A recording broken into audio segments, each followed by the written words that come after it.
Mesdames et messieurs, bonsoir. Bienvenue au magazine économique chaque dimanche 3h sur Radio Métropole et sur Télémétropole, le rendez-vous économique le dimanche soir à 7h. On reprend cette émission le mercredi matin après l'émission Le Point avec Wendell Théodore et le samedi après-midi à 2h.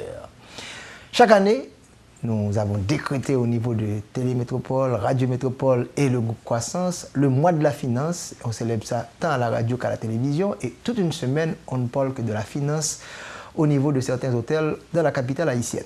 Et c'est ainsi que cette année, c'était la 6e édition du Sommet international sur la finance et la première édition de la FinTech. Une réponse extraordinaire de la part du public, un grand intérêt pour cet événement, la version 2.0 du Sommet international sur la finance. Comme d'habitude, nous allons vivre avec vous le mardi soir, c'était le mardi 19 avril cette année, où nous avons eu beaucoup d'invités et des invités de marque pour célébrer la finance en Haïti. Nous allons commencer avec notre partenaire, c'est Robert Parret de la Profine qui organise l'activité avec le groupe Croissance et également la Banque de la République d'Haïti qui est un partenaire depuis le début de ce sommet, le nouveau gouverneur, M. Jean-Baden Dubois, et l'invité d'honneur, c'était bien sûr le président de la République, M. Jocelyn Privert. Il était accompagné de son premier ministre, M. Eudex Jean-Charles. Voyons tout cela. À la tête de Profine, il y a M. Robert Parret Jr. Il est détenteur d'une maîtrise en sciences économiques avec une spécialisation en monnaie et finances. Il a plus de 20 ans de carrière dans le secteur bancaire. Mesdames et messieurs, M. Robert Parret Jr.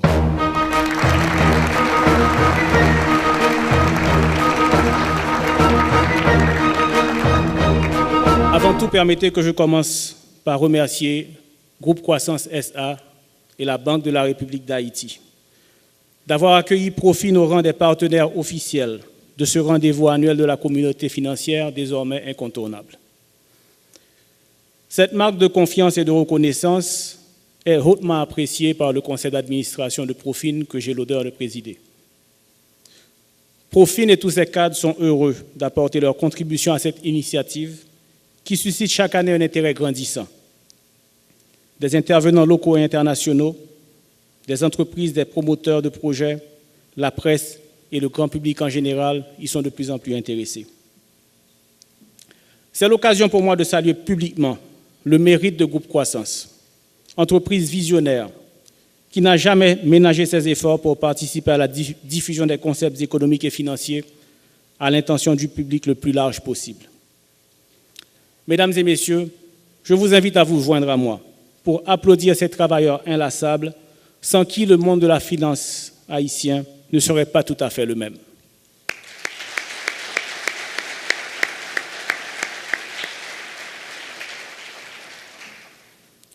Jeune entreprise de 3 ans d'âge, Profine contribue depuis maintenant de nombreux mois au renforcement des cadres de gestion et de planification de nombreuses entreprises et leur apporte un support actif, notamment dans la recherche de capitaux. Ces actions utiles et efficaces ont néanmoins paru insuffisantes en regard de la distance restant à parcourir sur le chemin de la modernisation du secteur financier. Prétendre à contribuer à la mutation de l'industrie financière de son pays peut paraître un grand défi pour une si jeune entreprise. Le défi pourrait paraître encore plus grand dans la conjoncture socio-économique que nous vivons. Mais ces difficultés sont pour nous des occasions qui doivent interpeller une entreprise qui se veut réellement citoyenne. Si divers domaines d'intervention méritent une attention, celui de la finance est transversal, l'argent étant le nerf de la guerre. Aussi, Profine entend apporter sa part de contribution en aidant à faire la finance autrement. Faire la finance autrement n'est pas un slogan révolutionnaire, mais plutôt une invitation à une évolution nécessaire dans le mouvement des moyens financiers entre les agents économiques, au bénéfice de l'investissement durable et soutenable.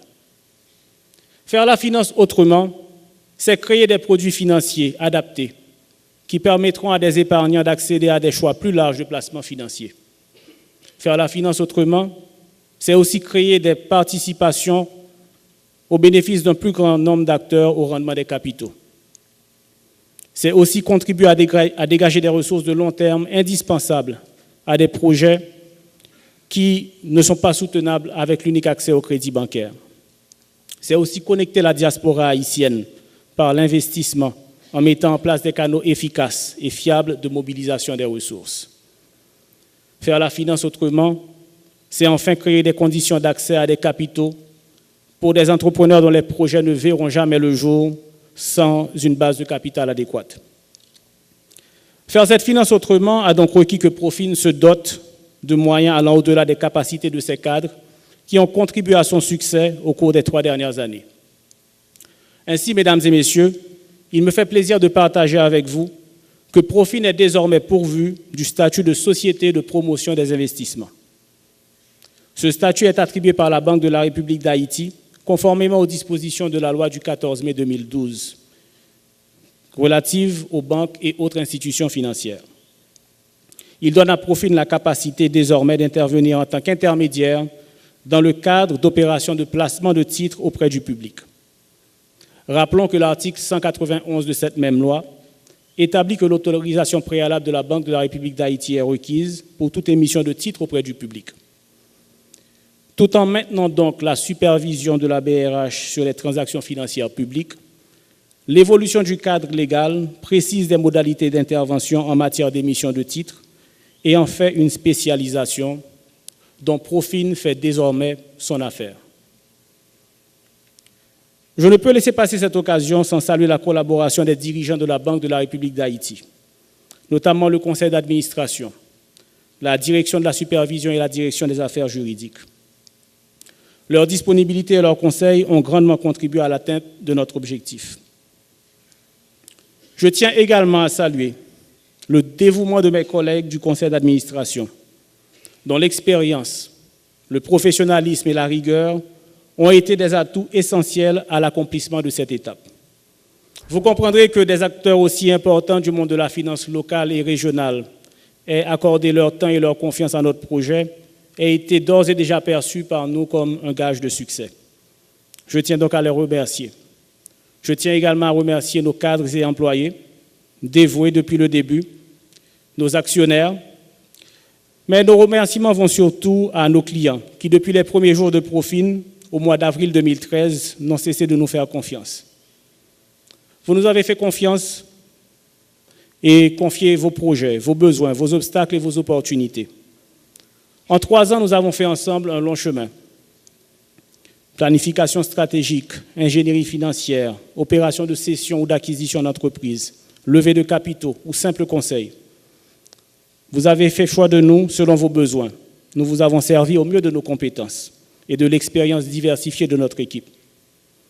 Vos témoignages nous garantissent que nous avons fait le bon choix en adressant des pans de l'industrie financière qui ont été mal desservis jusqu'ici. Je terminerai en adressant quelques messages. D'abord aux jeunes. Prenez garde aux briseurs de rêves. Haïti est une terre d'opportunités.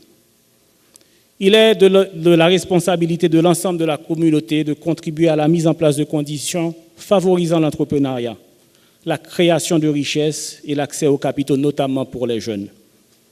Il est permis de rêver autrement. À nos partenaires du secteur financier, nous vous remercions pour l'accueil que vous nous avez réservé. Nos échanges ont été constructifs et productifs. Poursuivons la mise en place de cadres d'échange qui privilégient la coopération avisée, en lieu et place d'une compétition acharnée. Il est aussi permis de bâtir autrement. À la communauté des affaires, l'accès aux capitaux sous des formes diversifiées a ses exigences. Bonne gouvernance, transparence, confiance. Mettons donc en œuvre les bonnes pratiques en vue d'accéder aux ressources nécessaires à l'investissement et au développement. Il est de votre devoir de vous structurer autrement. Et enfin, aux investisseurs en général, privés et institutionnels, la préservation de vos avoirs, de votre capital, la planification de votre retraite ou l'optimisation de vos ressources dépend de vos choix financiers. Il est donc de votre responsabilité de rester formés et informés. et d'investir autrement. Profil est à votre service. Franchissons donc ce pas. Je vais conclure sur ces mots que j'emprunte de James Stewart. Pour atteindre des objectifs que vous n'avez jamais atteints auparavant, il est indispensable de commencer à faire des choses que vous n'avez jamais fait auparavant. Je vous remercie.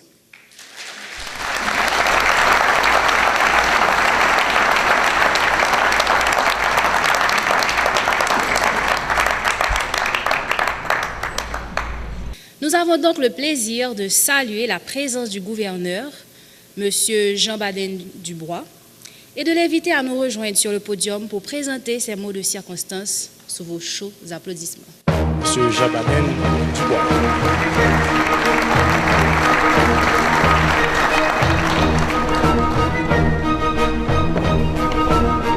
Excellence, Monsieur Michel président provisoire de la République. Excellence, Monsieur Enex Jean-Charles, Premier ministre.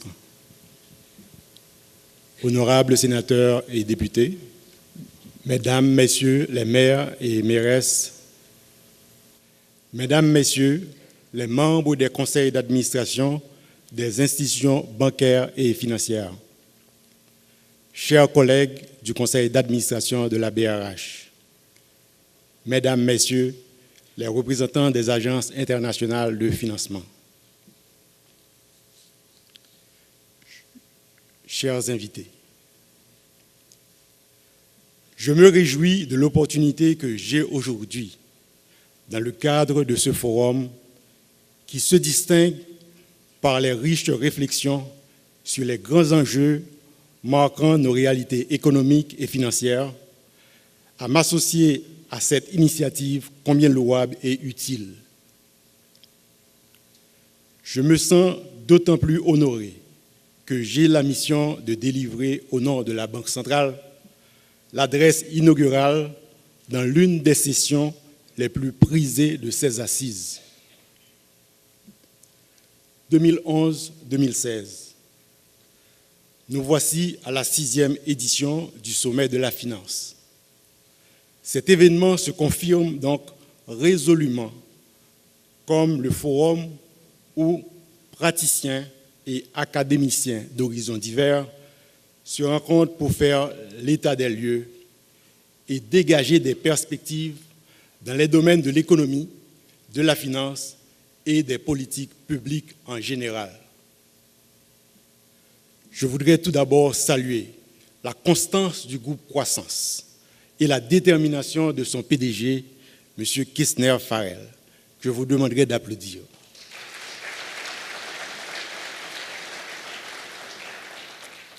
En effet, M. Kessner Farrell a su maintenir la régularité dans l'organisation de cet événement, malgré les adversités d'un environnement difficile et incertain.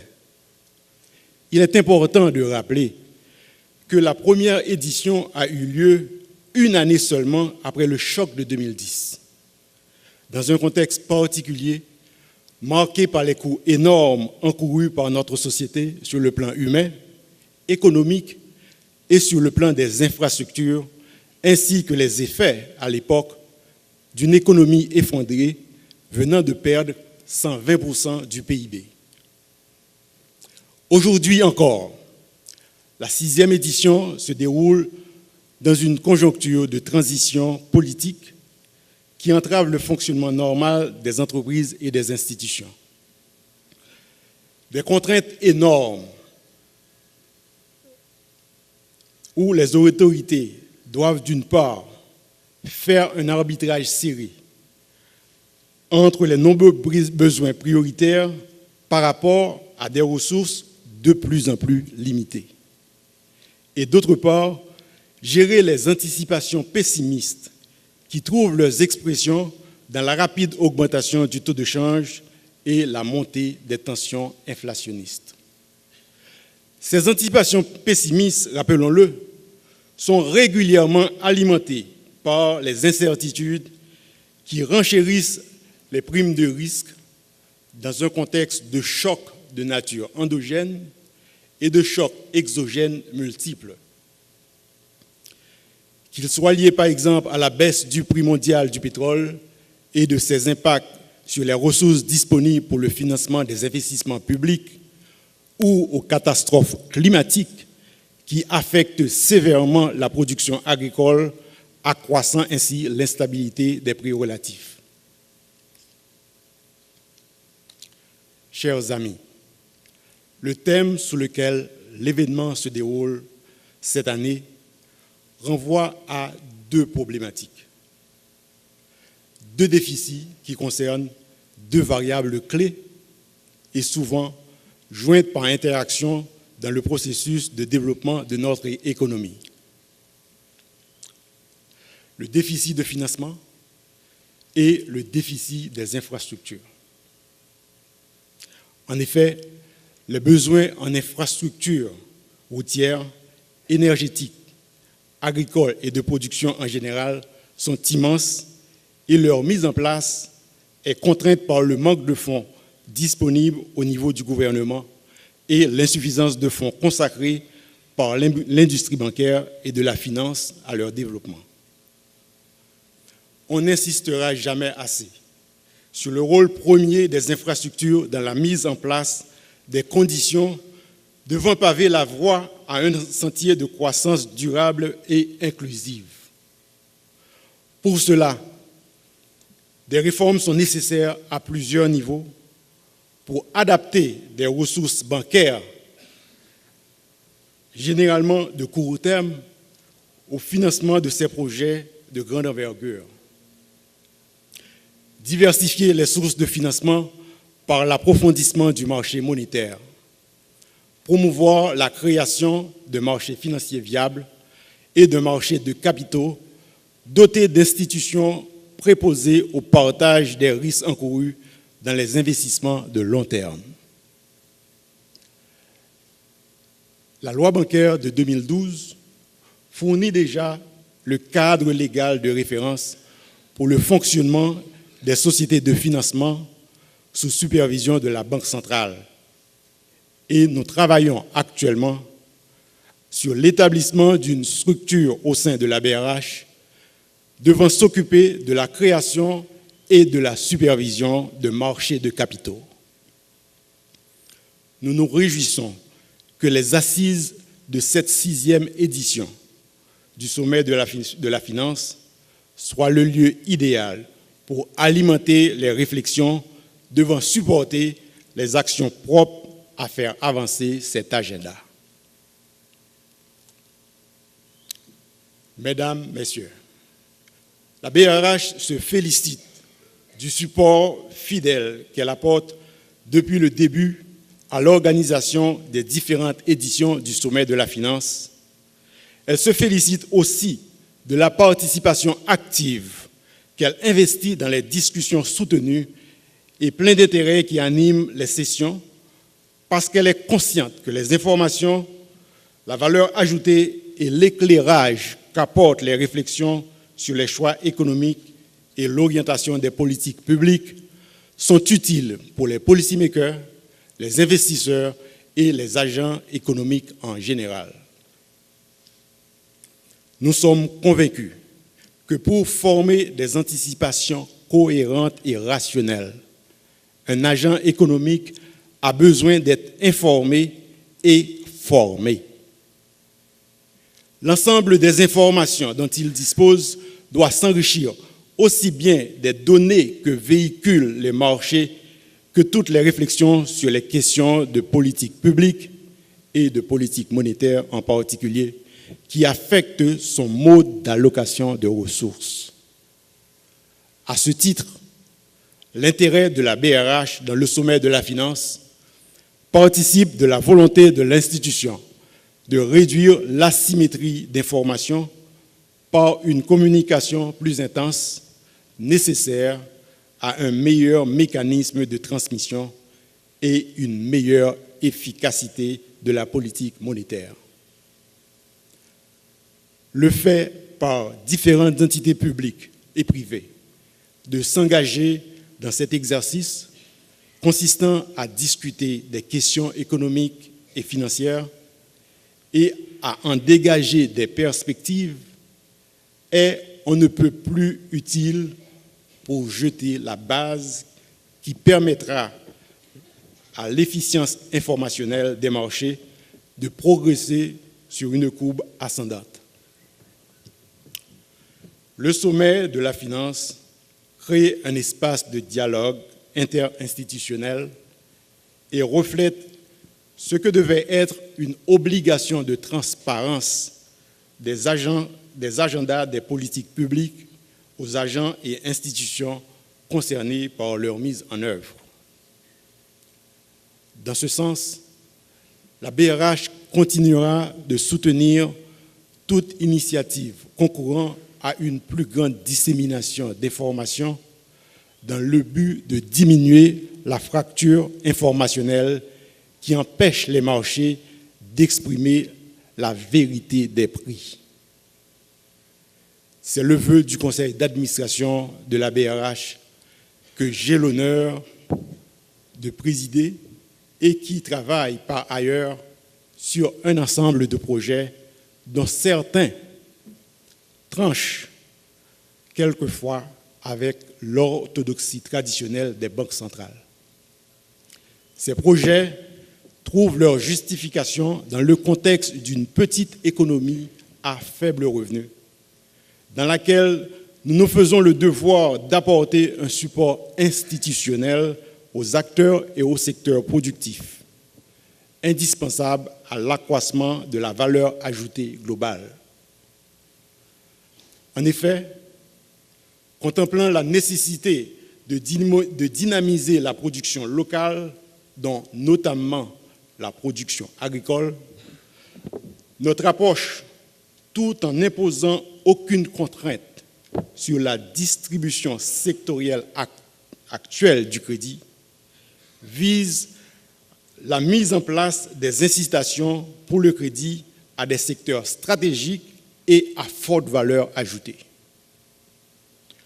En outre, nous mettons l'accent sur les moyens d'arriver progressivement à une réduction du déficit du compte courant de la balance des paiements par la création de conditions favorables aux entreprises d'exportation.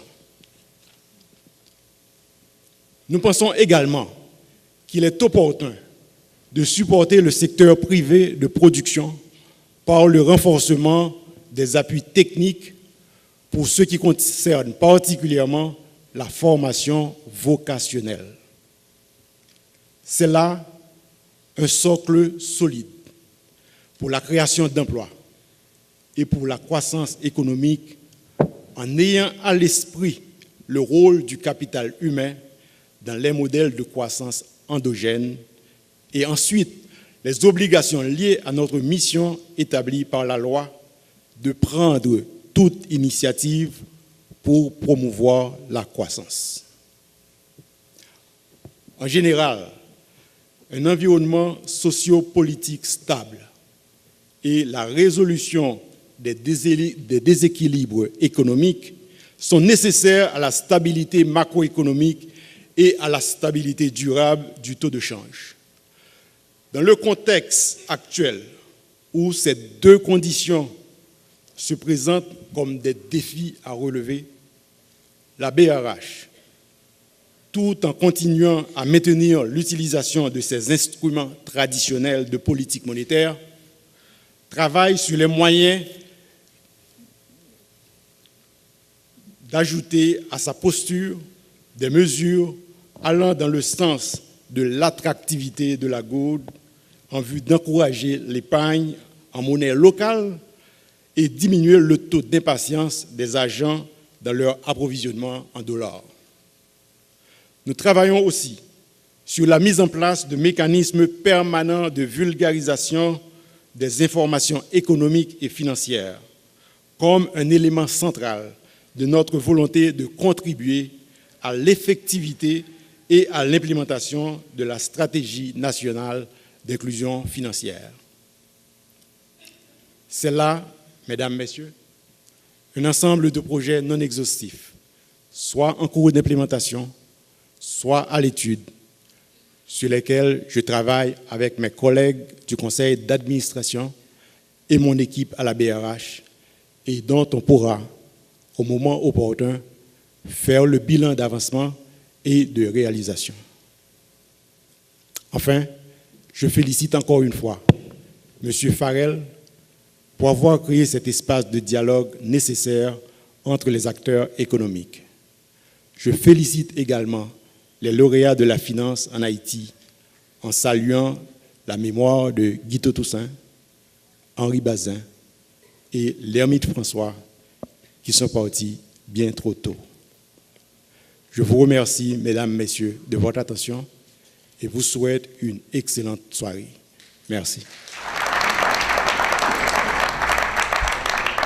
Nous avons l'avantage d'accueillir à ce micro le président de la République, M.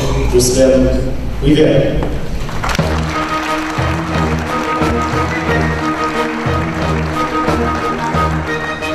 Président,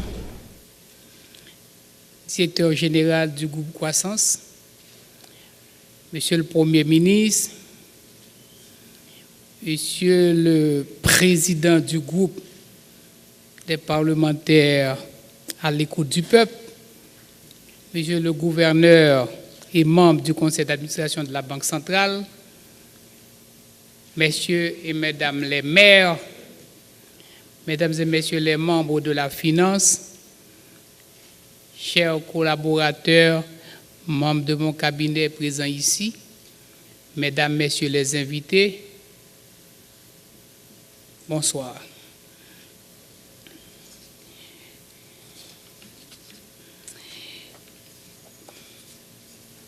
Habitué à cet événement, je prends un immense plaisir à saluer l'effort réalisé par mon ami Farrell pendant près de 6 ans pour mettre l'économie et les finances à la portée de tous.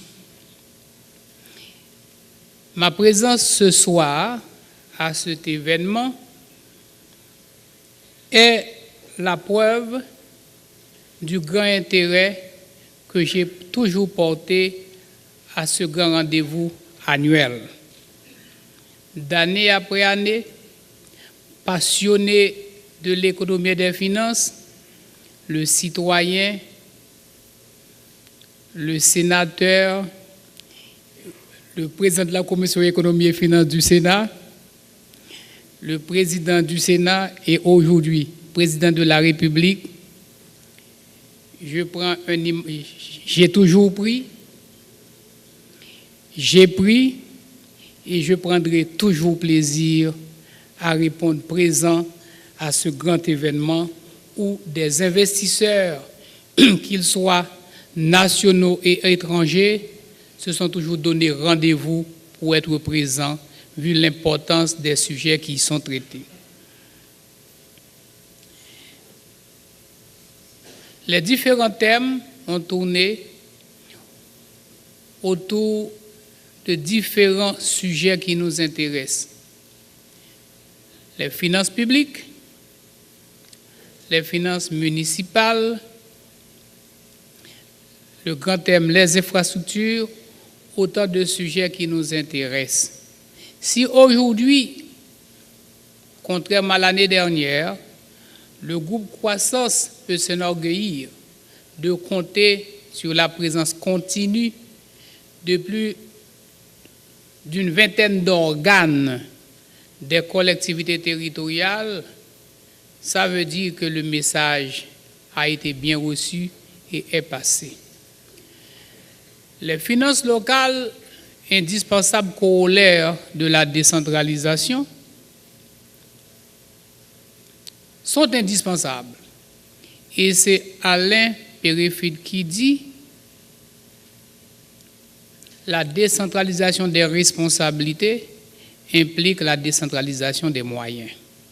Et pas plus tard que cette semaine, dans un article d'André Lafontaine-Joseph, il plaide encore pour la décentralisation du budget, qui est une des exigences de la Constitution de 87, qui, après avoir divisé les finances de la République en deux, les finances nationales et les finances locales, exige à ce que les finances de la République soient décentralisées.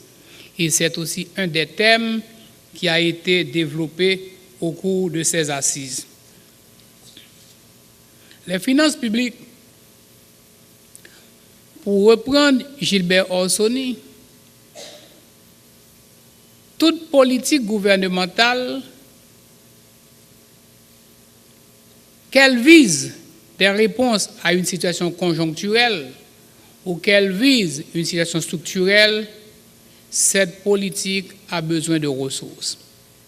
Et les finances publiques, justement, doivent permettre à ces hommes et femmes d'État de pouvoir mobiliser les moyens qui leur permettent de répondre aux attentes des citoyens. N'est-ce pas le gouverneur qui nous a dit la politique, son objectif fondamental, c'est l'amélioration des conditions d'existence du peuple haïtien.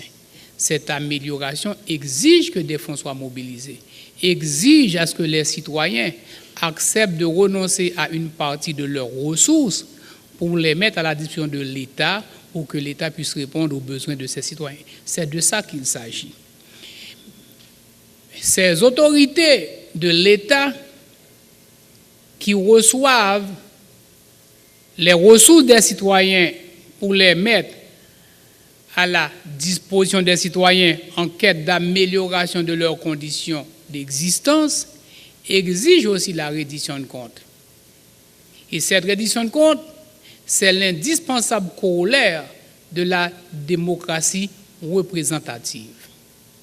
Et la question de la gestion saine et transparente des ressources qui sont à notre disposition et l'obligation qui nous incombe en tant que responsables de pouvoir demain dire que nous avions fait bon usage, se consacre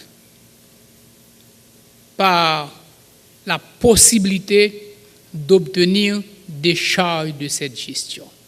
Et s'il y a un élément qui handicape notre société, c'est les chances, pour ne pas dire la capacité des dirigeants, qu'ils soient d'hier, qu'ils soient d'aujourd'hui, qu'ils soient demain, d'obtenir ce quitus qui les libère de toute obligation envers l'État, mais qui témoigne aussi que les fonds qui étaient à leur disposition ont été utilisés dans l'intérêt exclusif de la population, dans le strict respect des règles de bonne gouvernance. Peut-on parler d'État responsable sans parler de fonctionnaires responsables? Le sommet sur la finance n'a pas épargné le secteur bancaire. Frilosité des banques commerciales pour effectuer des prêts. Il devient aussi évident que le réseau des systèmes bancaires peine à jouer son rôle dans la dynamique d'une économie qui fonctionne au ralenti. Le gouverneur a parlé aussi de cette crise qui affecte le système bancaire. L'instabilité politique, aussi elle dérange les investisseurs, aussi elle dérange les institutions bancaires à mobiliser l'épargne et à les utiliser pour permettre le développement du pays. Autant que possible, s'il est vrai que les investisseurs sont intéressés à des avantages fiscaux, s'ils exigent la possibilité de pouvoir réaliser des économies externes, ils exigent aussi que le pays soit stable. Que le pays est stable, que des élections soient conduites de façon permanente dans les délais impartis par la Constitution et qu'à la tête des institutions de l'État règnent des autorités qui disposent de la légitimité populaire. C'est à cette tâche, appelée le 14 février à occuper la présidence provisoire de la République, je ne suis prêt à ne ménager aucun effort pour garantir cette stabilité et garantir la crédibilité du processus électoral devant permettre en le très court terme que des hommes et des femmes bénéficiant de la confiance de la population puissent accéder au pouvoir et créer les conditions de cette stabilité indispensable aux affaires. Je suis heureux ce soir d'être parmi vous, non pas en tant que président, mais en tant que citoyen. L'accord verbal que j'avais eu avec Roro déjà en décembre et reproduit quelques mois plus tard m'oblige à répondre présent et j'ai répondu présent.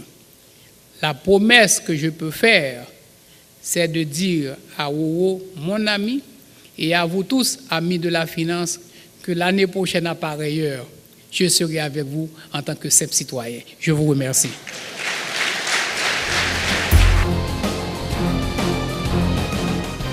T'aimes raconter nous histoire qui a la banque pour changer l'argent papier en pièce monnaie. Bonjour messieurs. Bonjour. T'as aimé changer l'argent ça yo en pièce monnaie s'il vous plaît. Désolé madame, pas de monnaie. Hein?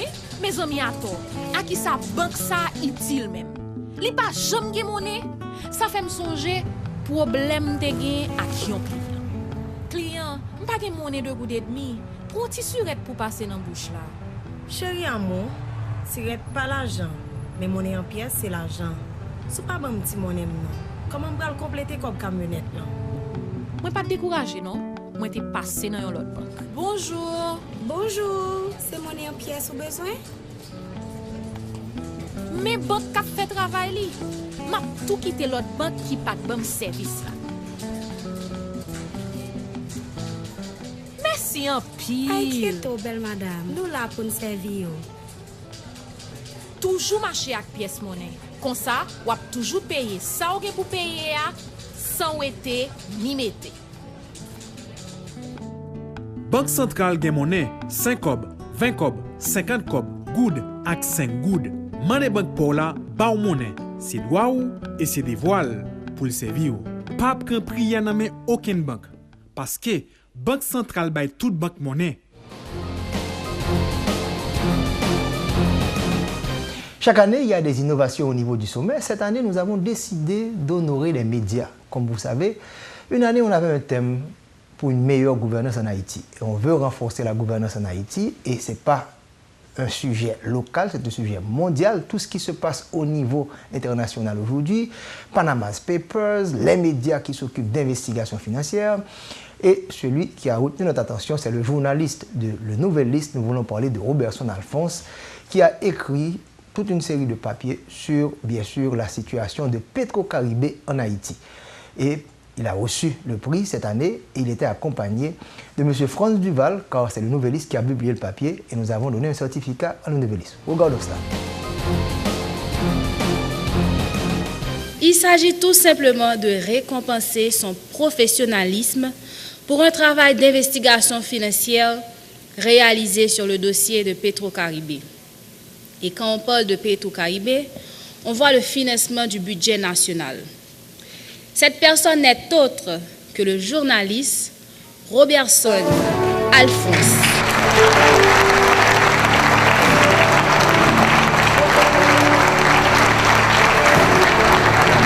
Chers amis, nous vous invitons à vous mettre debout pour saluer ce travail du journaliste Robertson Alphonse.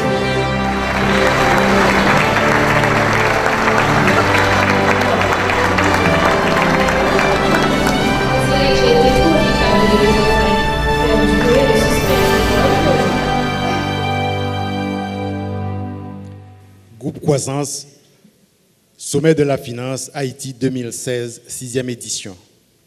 Honneur et mérite à Robertson Alphonse pour son excellent travail d'investigation financière dans le dossier de Petro-Caribé. Port-au-Prince, le 19 avril 2016.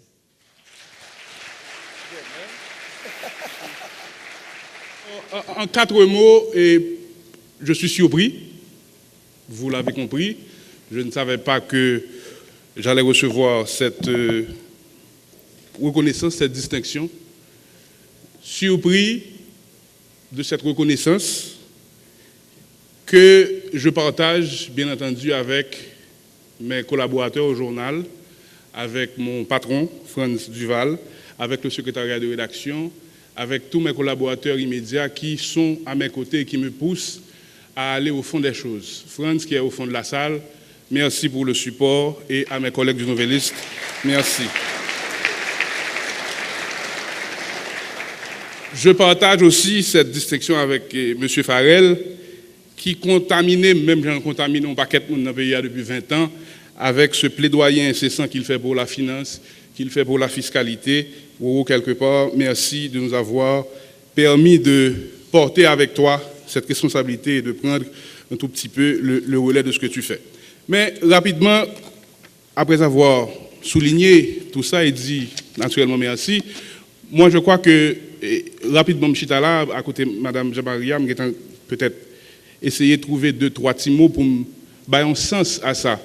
Le sens, c'est que nous-mêmes comme journalistes, nous sommes au contact de l'actualité. Nous sommes, comme j'aime le dire, des idiots utiles. Bon, j'ai la tête du métier un peu, mais bon. Et nous sommes des idiots utiles, des gens qui sont au service de l'actualité, des gens qui n'ont pas d'agenda, des gens qui vont là où l'actualité les commande. Et cette reconnaissance, pour moi, souligne l'importance de sortir de l'information jetable. Ce que j'appelle l'information jetable, c'est ce petit jeu de meurtre entre politiciens, sans offense au président et aux chefs qui sont là, pour pas bon problème. Ce petit jeu de meurtre entre politiques qui, quelque part, monopolise l'actualité, qui monopolise l'opinion, très souvent sur des choses qui n'ont pas de sens et d'essence. Cette reconnaissance, pour moi, c'est aussi un message pour dire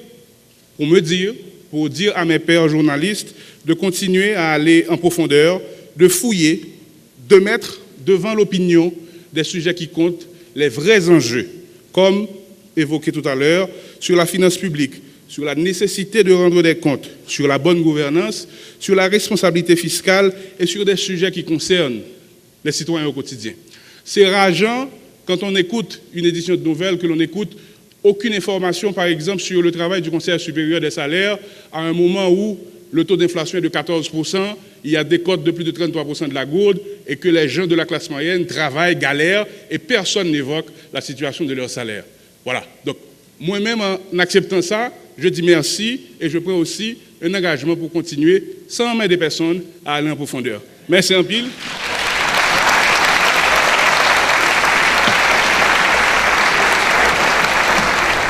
Certificat de reconnaissance décerné au quotidien Le Nouvelliste pour le travail accompli par son journaliste Robertson Alphonse dans le cadre de l'investigation financière menée sur le dossier de Petro-Caribé.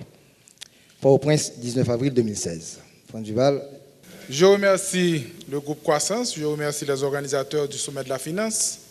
Au nom de Marc et de Pierre Chauvet, les propriétaires du Nouvelliste, au nom de la rédaction et des collaborateurs du Nouvelliste, je suis très fier du travail de Robertson Alphonse, très fier de ce que fait l'équipe en général. Moi aussi, j'ai quelque chose à dire.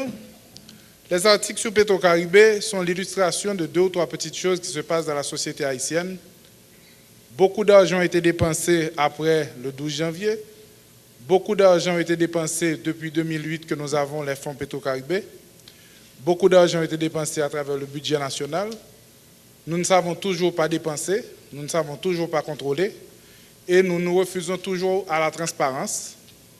Les articles d'Alphonse sont la goutte d'eau, mais en réalité, il y a encore l'océan qui est là, parce qu'il y a beaucoup de choses à élucider, beaucoup de choses à montrer, beaucoup de choses à peut-être à dénoncer pour pouvoir faire mieux.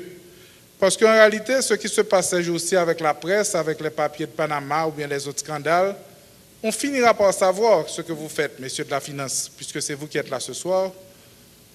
Nous autres journalistes, nous ne vous dénonçons pas parce que vous êtes méchants, parce que vous êtes des voleurs. Non, nous faisons notre petit travail parce que nous aussi, nous sommes payés par d'autres, par des lecteurs, par des auditeurs, pour faire notre travail. Et le Nouvelliste, après le 12 janvier 2010, a décidé d'être un peu moins accommodant avec la société haïtienne qui nous a mis dans un pétrin le 12 janvier 2010 et qui, ce soir encore, nous met dans un pétrin parce que nous ne sommes toujours pas prêts si un autre séisme survient, s'il y a une autre catastrophe et s'il y a des défis à surmonter. Le travail d'Alphonse, c'est surtout ça, c'est de dire qu'il y a des choses qui se sont peut-être mal passées, peut-être, parce qu'il y a toujours un audit à faire, il y a toujours des preuves à apporter, il y a peut-être, un jour on va se rendre compte qu'il n'y avait absolument rien de mauvais dans tout ce qui est passé, mais là, Alphonse a levé le lièvre et c'est à vous, à d'autres, de faire leur travail. Merci beaucoup. Avant de parler de la galerie d'honneur, car ce sommet, cette soirée, c'est bien sûr honorer des gens qui ont fait des choses extraordinaires au niveau du sommet de la finance, ou encore de la finance, de l'industrie financière en Haïti, il faut penser à l'avenir également. Et c'est ainsi que cette année, nous avons décidé de créer une nouvelle catégorie, les jeunes promesses financières. Et on a pris le soin de choisir une femme. Parce qu'en Haïti, il y a beaucoup de femmes qui travaillent dans le secteur financier, mais les femmes n'arrivent pas en général à se retrouver au sommet de la pyramide. Mika Pierre Bruno, c'est une jeune femme qui travaille dans le groupe Sogebank, particulièrement à la Sogebel, qui a fait un travail extraordinaire. Écoutons ce que Mme Margaret Garam a dit de Mika et comment Mika va réagir. Cette jeune professionnelle est directeur du département de crédit de la Sogebel depuis août 2013. Après avoir complété 4 années d'études en gestion des petites et moyennes entreprises à l'université Quisqueya, unique, elle intègre la Capital Bank comme officier de crédit affecté au département de cartes de crédit Capital Card.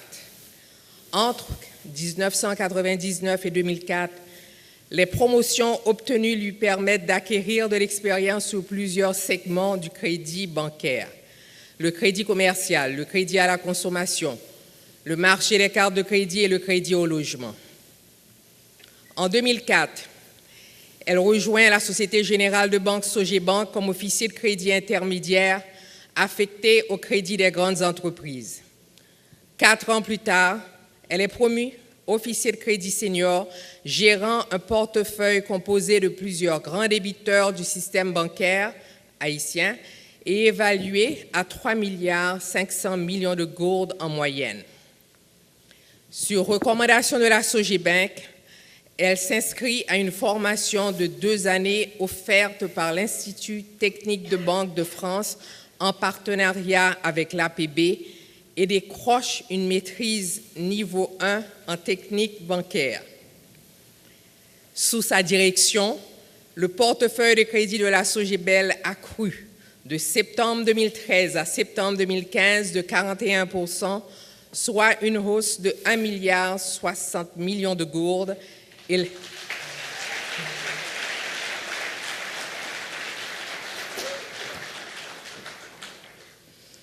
Et les improductifs sont passés de 5,74% du portefeuille à 3,38%.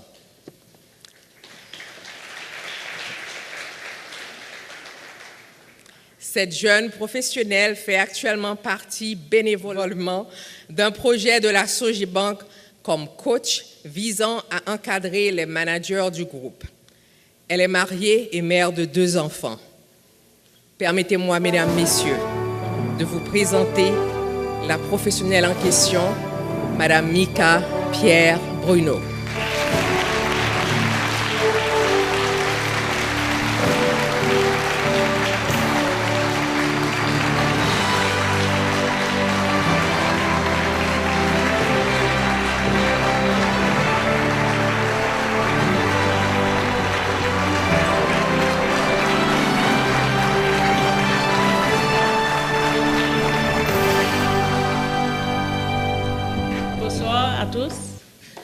Je remercie les initiateurs du sommet ainsi que les commanditaires qui assurent la continuité de cet événement.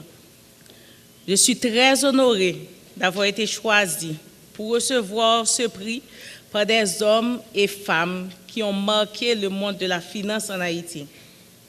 Je ne prendrai pas trop de votre temps pour vous raconter mon parcours de près de 17 ans, mais sachez que je suis reconnaissante envers celui qui m'a introduit dans le secteur bancaire. Il s'agit de Grégory Gardel, actuellement à la Sogecard. Je remercie également les professionnels qui me servent de modèle et qui ont contribué à ma carrière.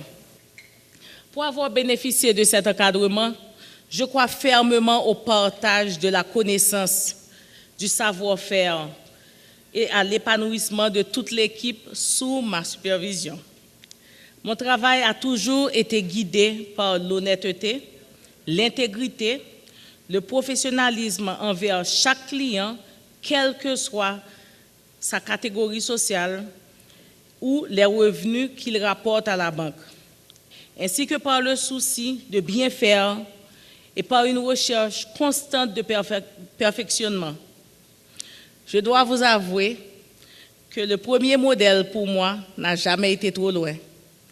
Il s'agit de Éric Pierre, mon père, et je précise qu'il y a un Q à la fin. Donc, il est l'exemple qui m'inspire chaque jour. Et j'en profite pour le remercier une fois de plus pour son support de toujours. Cette distinction confirme pour moi qu'il faut continuer à vendre des solutions et du sur-mesure aux clients. Elle confirme que les jeunes, particulièrement les femmes, ont leur partition à jouer pour bien assurer la relève. Nous sommes naturellement organisés, nous avons l'empathie, oui, et il faut avouer également que nous avons l'habitude des responsabilités dès le très jeune âge. Donc, être professionnel, mère, épouse, à la fois, comporte toutes sortes de défis. Ce qui nous distingue en tant que femmes, c'est d'essayer de réussir dans ces 3 emplois à temps plein.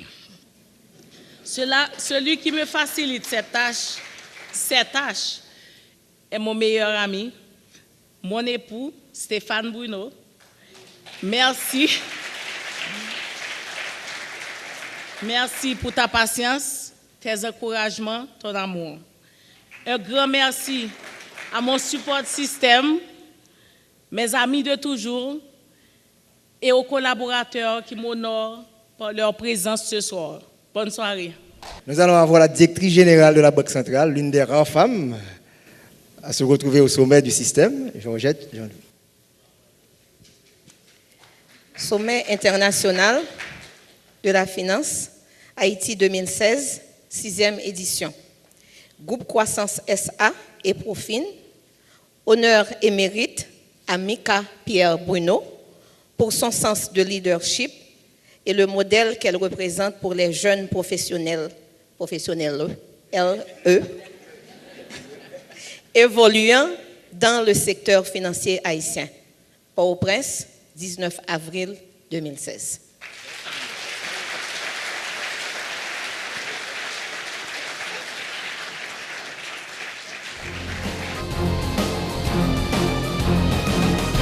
Racontez-nous histoire qui a la banque pour changer l'argent papier en pièce monnaie.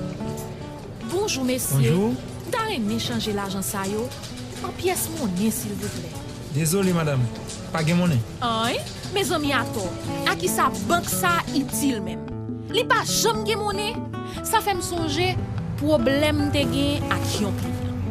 Client, pas de monnaie de goud et demi, pour ti surette pour passer dans bouche là. Chéri amour, c'est pas l'argent, mais monnaie en pièces c'est l'argent. C'est pas bon petit monnaie non. Comment on va le compléter comme camionnette là? Moi pas décourager non. Moi t'ai passé dans l'autre banque. Bonjour. Bonjour. C'est monnaie en pièces ou besoin? Mais banque qui fait travail li. M'a tout quitté l'autre banque qui pas de bon service là. Merci en pile. Inquiète-toi belle madame. Nous là pour nous servir. Toujours marcher avec pièce monnaie. Comme ça, ou toujours payer ça ou pour payer sans été ni mette. Banque centrale gen monnaie 5 kob, 20 kob, 50 kob, goud ak 5 goud.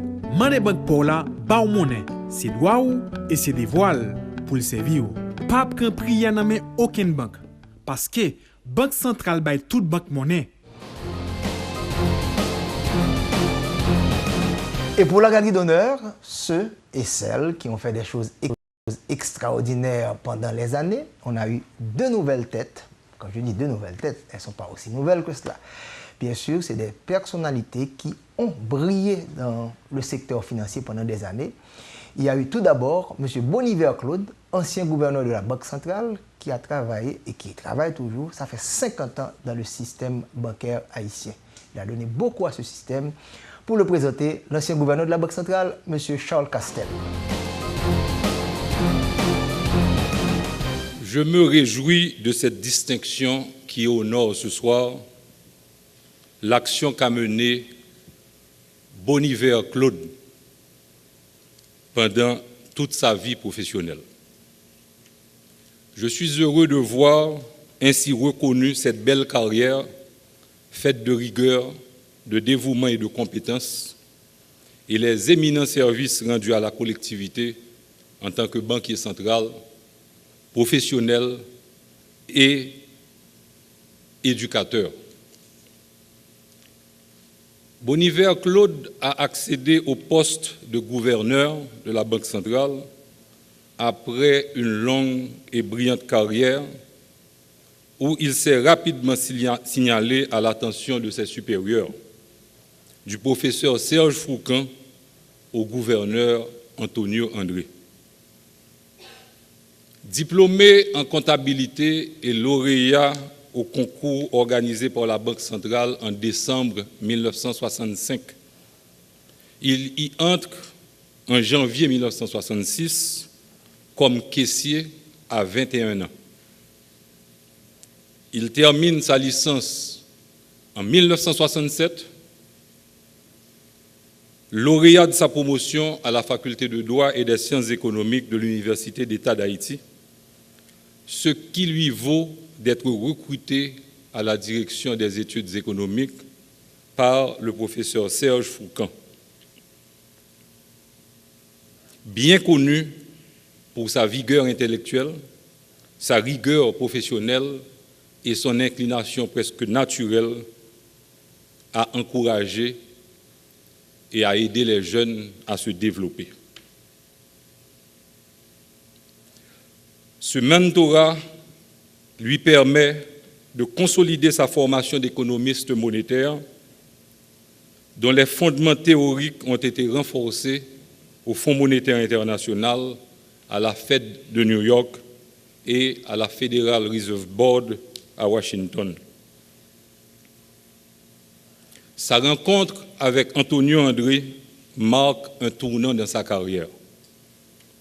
En 1973, le président de la BNRH, Antonio André, reçoit des félicitations du FMI pour un rapport sur la situation économique et financière d'Haïti. Le gouverneur Claude a su aussi bien représenter le pays au niveau des institutions financières internationales, notamment au Fonds monétaire, où on appréciait sa clairvoyance et le réalisme de ses points de vue. Dans mes conversations avec lui, quand je lui dis qu'il peut être satisfait de son mandat de gouverneur, le gouverneur Claude ne manque jamais d'exprimer le regret que les objectifs de stabilité et de croissance sont loin d'être réalisés et que les ambitions et les rêves de progrès restent en grande partie dans l'attente d'être pris sérieusement en charge et de se traduire en accomplissement. C'est vrai. Cependant, ce soir, Boniver prend le temps de jouir de la reconnaissance et de l'hommage que t'ont réservé la Banque centrale et le groupe Croissance, et Profine, sans penser à ses carences, tout en espérant que plutôt tôt que tard, nous finirons collectivement par trouver la voie de la raison, de l'intelligence, de la solidarité et de la prospérité. Merci.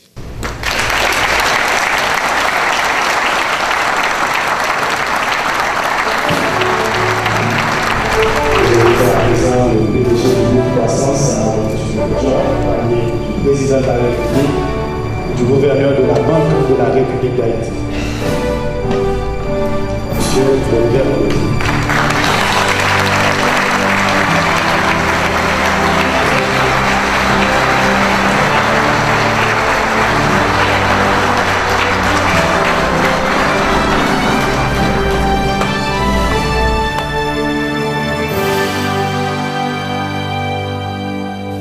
Groupe Croissance, Banque de la République d'Haïti. Sommet international de la finance, Haïti 2016, 6e édition. La Banque de la République d'Haïti, BRH, et le groupe Croissance SA, honneur et mérite à Boniver Claude pour son extraordinaire leadership et sa grande contribution au développement du système financier haïtien durant 50 années. Port-au-Prince, le 19 avril 2016.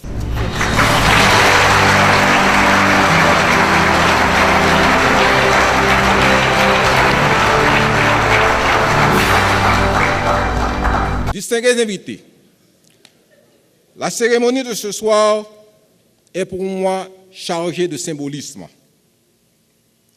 Elle est en quelque sorte la célébration de mes noces d'or avec le secteur financier et la distinction qui m'a été octroyée représente l'anneau nuptial glissé par l'épouse au droit de l'époux en signe de remerciement pour ses 50 ans de fidélité et de loyalisme.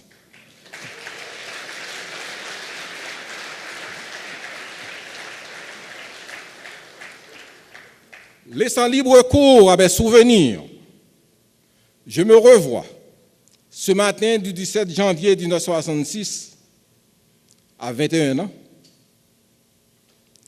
D'ailleurs, il me manque encore un mois pour avoir 21 ans. Pas du grand monde, non seulement. Faisant mon entrée à la vénérable BNRH, la Banque nationale de la République d'Haïti, à la suite d'un concours organisé en décembre 1965, dont j'en sortis le premier lauréat. Nous étions 6. De cette promotion, il ne reste que 2 survivants. Mon ami Pierre Chéry, qui vit actuellement à Fort Lauderdale, et votre serviteur, qui est décidé à vivre jusqu'à un minimum de 100 ans.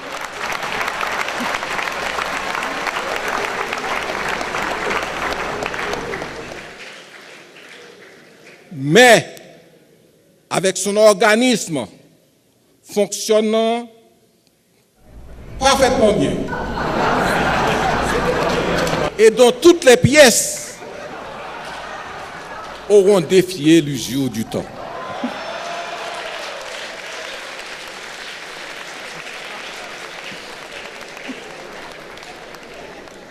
Je revois également tout le chemin parcouru et ceux qui m'ont tenu la main.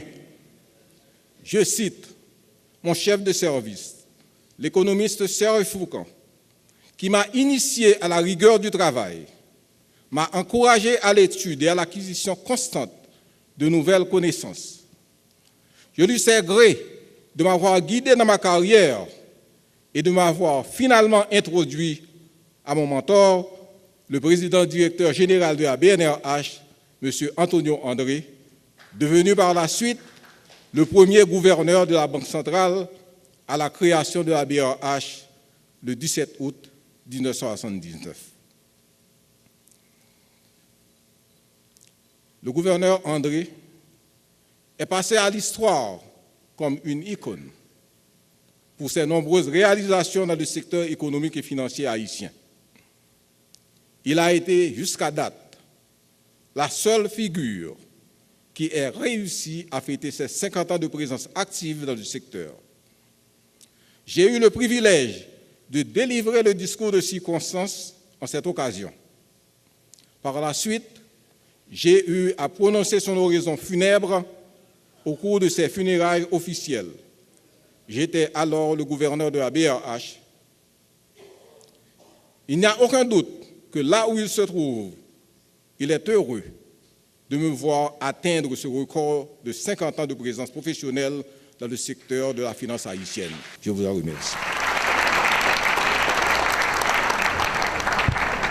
Félicitations à nouveau à M. le leader Claude de son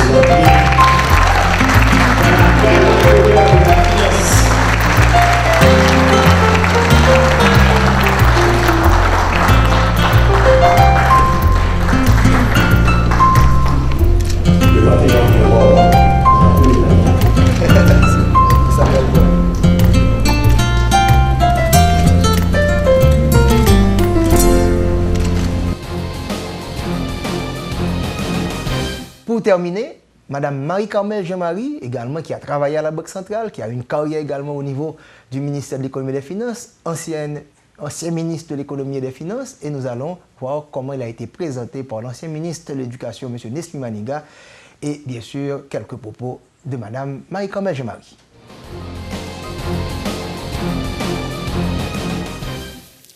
« 16 juillet, une certaine date. Commençons par le 16 juillet 1945, dans le désert du Nouveau-Mexique, l'équipe du physicien Robert Oppenheimer fait éclater la première bombe atomique 3 semaines avant celle d'Hiroshima. Un 16 juillet 1969, à Cap Canaveral, une fusée Saturne V lance Apollo 11 avec à bord les premiers hommes qui marcheront sur la Lune. Un 16 juillet, à la vallée de Jacmel, j'ai perdu mes lunettes, il est midi, les cloches de l'église de ce village, la vallée de Jacmel sud-est, carillonnent pour inviter les vivants à faire l'Angélus. Et c'est à ce moment que naît MCJM Marie-Carmel Jean-Marie. Je ne sais pas s'il y a entre ces 3 événements un lien quelconque. Je n'oserais pas plus me lancer non plus dans des conclusions hâtives, voire simplistes. Heureusement, je ne pars pas de zéro. Qui est MCJM? La journaliste du Nouvelliste, Rouini Gabrielle Duville, dans un article paru le 1er octobre 2015, s'est lancée avant moi dans cette aventure. Dans la rubrique Portrait de femme, elle titre MCJM, rebelle, smart, star and strong. Et je lis. Alors que son entourage osait à peine le croire, Marie-Carmel Jean-Marie a dessiné une belle carrière dans le livre de sa vie. Cette économiste spécialiste de la finance et de la banque a été ministre de l'économie et des finances de son pays. Elle n'est pas devenue la danseuse qu'elle a toujours rêvé d'être, mais s'est transformée en une technocrate avisée, une femme de poigne, déterminée et surtout stoïque. Qui est cette dame de cœur? MCJM est la 3e de la famille Jean-Marie, qui compte 5 enfants, dont 4 filles et un garçon. Issue d'une famille catholique fervente pratiquante, elle a grandi à côté d'un papa gâteau, complice, Bibi pour les intimes, et sa mère, une institutrice religieuse exigeante surtout quant aux résultats scolaires. Tout comme les familles notables d'antan, elle a fréquenté l'école des sœurs dirigée par les filles de Marie à la vallée de Jacmel. Elle y fit ses études primaires avant de rentrer à Port-au-Prince terminer son brevet.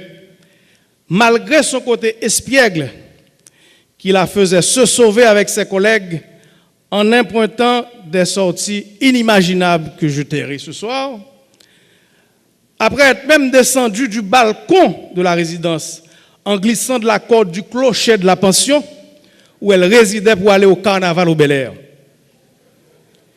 Je pense que les prières des sœurs et de sa maman, en particulier, ont fait d'elle une personne extrêmement sensible, dévouée pour le bien-être de tout ce qui l'entoure. Certes, elle ne sera jamais béatifiée comme Mère Teresa, mais ceux qui côtoient au quotidien MCJM connaissent sa propension au don de soi, son dévouement pour sa famille, ses amis, sa communauté. Peu importe ses activités professionnelles, on la retrouve donnant de son temps, de son expertise gratuitement dans toutes sortes d'associations. Madame Jean-Marie est socialement et économiquement très engagée dans sa communauté. Cette même MCJM a eu à dire en ma présence à un bailleur de fonds dont je tais le nom. Si c'est comme ça, gardez votre argent. Gardez-le pour votre pays en crise financière et qui en a grand besoin. MCJM Dixit. Voilà l'exercice périlleux de présenter quelqu'un né le jour du lancement de la fusée Apollo 11 avec à bord les premiers hommes qui marcheront sur la Lune, mais aussi un jour où on a fait éclater la première bombe atomique. Mais au croisement de la dame de cœur et de la dame de fer, tel au croisement du jour et de la nuit, se trouve l'aurore, qui est encore plus beau que, comme me disait mon prof de philosophie. Et Marie-Carmel, c'est cette MCJM que tu incarnes, comme l'aurore, le nouveau jour qui se lève, non pas seulement sur la finance, mais comme le disait Roro Kissner, sur le développement national dont notre pays a tant besoin. Bienvenue à la Galerie d'honneur de la finance.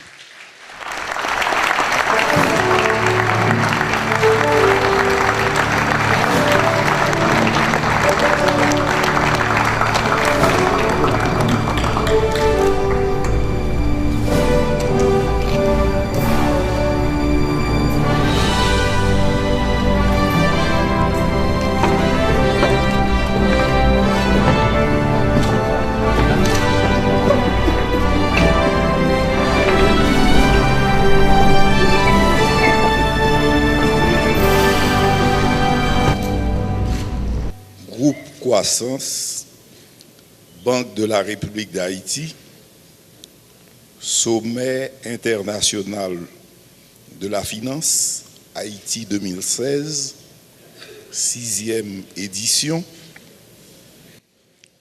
La Banque de la République d'Haïti, BRH, et Groupe Croissance SA, honneur et mérite à Marie-Carmel Jean-Marie pour son leadership en Haïti et à l'extérieur et sa grande contribution au développement du système financier haïtien depuis 1982. Port-au-Prince, le 19 avril 2016.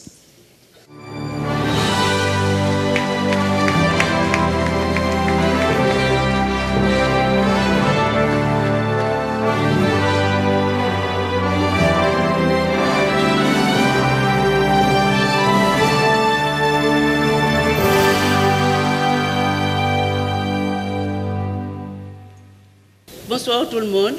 Je vais uniquement remercier certaines personnes. En premier lieu, mon ami Roro Farel. Je commençais vraiment à désespérer. Je suis à la 6e classe. Vous imaginez, 6e classe. Alors il a des circonstances atténuantes. En fait, vu notre longue amitié qui au fil du temps s'est pratiquement transformée en lien de parenté, Roro est mon filleul et je vais dire mon petit frère, même s'il fait plus vieux que moi. Mais c'est mon petit frère. Et je sais qu'il a beaucoup hésité à m'octroyer ce prix. Il craignait peut-être que son geste soit assimilé à du favoritisme. Mais Roro, après le discours de Nesmi, avoue que je le mérite bien. Bon, il a fait le saut. Et on a parlé de Panthéon, on a parlé de galerie, mais moi je préfère faire partie de la classe. Comme ça je serai dans la même classe que Mika par exemple. De la même classe que Robertson. Et je sais que Bonivier, il serait content également de faire partie de cette classe, puisque aucune pièce n'est altérée dans son organisme.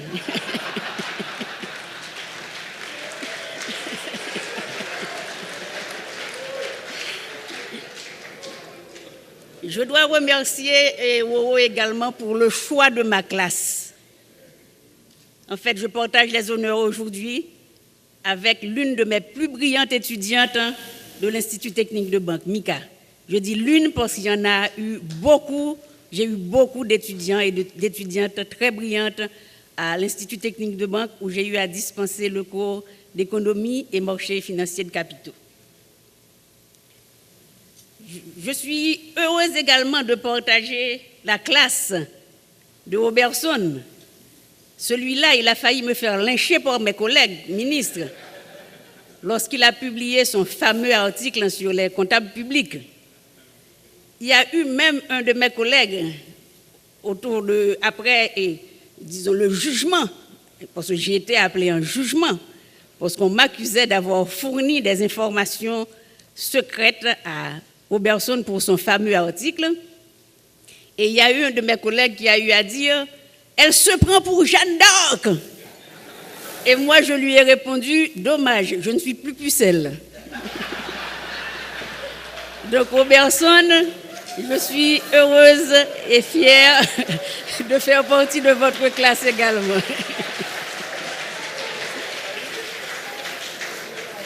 Quant au gouverneur Bonivier Claude, j'ai eu le plaisir de collaborer avec lui durant une époque très difficile de la vie haïtienne. C'était la période de l'embargo.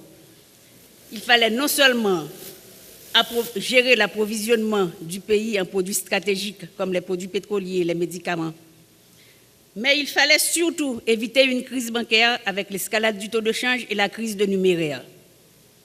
Je peux dire que sa gestion à la fois audacieuse et prudente a permis au système financier de passer ce cap sans grande difficulté. Au contraire, le système a gagné en diversité et en solidité. Pour que Haïti arrive à inspirer confiance aux investisseurs internationaux, la tâche est à nous tous. Merci beaucoup.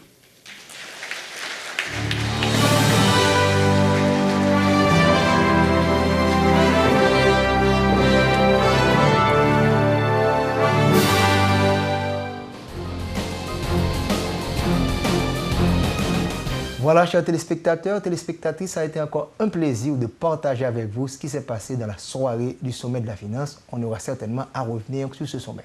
Ciao, à la semaine prochaine.